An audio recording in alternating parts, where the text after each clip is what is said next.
Hey everybody, today we are talking about all the thrills and frills that have to go with pheochromocytoma. So what is pheochromocytoma? It is a neuroendocrine tumor that hypersecretes norepinephrine or epinephrine. It's usually going to be originating in the chromaffin cells in the adrenal medulla, and it can be an isolated finding or it can be part of our multiple endocrine neoplasia triad. So symptoms, what are we going to see? We can see some orthostatic hypotension, headaches, diaphoresis, and an increase in our systolic blood pressure. If we have a norepinephrine dominant pheochromocytoma, we'll see an increase in diastolic as well as some reflex bradycardia. If it is an epinephrine dominant pheochromocytoma, we're going to see a decrease in our diastolic, and we might see some tachycardia as well. How do we know if we're going to have a pheochromocytoma? Well, some ways we can diagnose it is if we look at the metabolic byproduct of our norepinephrine and epinephrine, the metanephrines. We can either see it in increased levels in the plasma or increased levels in our urine. We could also use a clonidine suppression test or a glucagon simulation test, and for imaging we can look at an adrenal CT or MRI. So how is this going to affect us for anesthesia?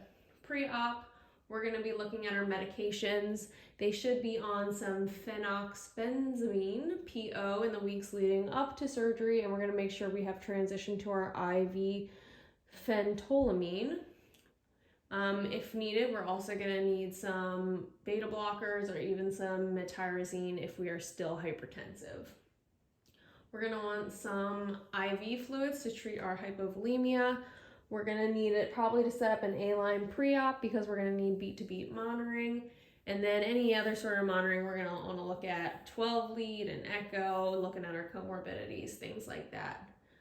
Intraoperatively, we're really going to anticipate a lot of hemodynamic lability. A lot of different changes could be going on. So we're going to have one pressor, one dilator, and one inotrope primed, ready to roll in case we need it. Before we resect the pheochromocytoma, we are going to make sure we are avoiding SNS triggers, vagolytics, and histamine triggers.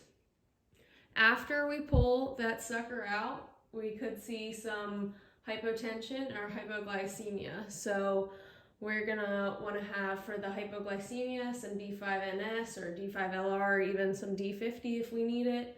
The hypotension can be multifactorial. It could be a prolonged duration of action from the phenoxybenzamine.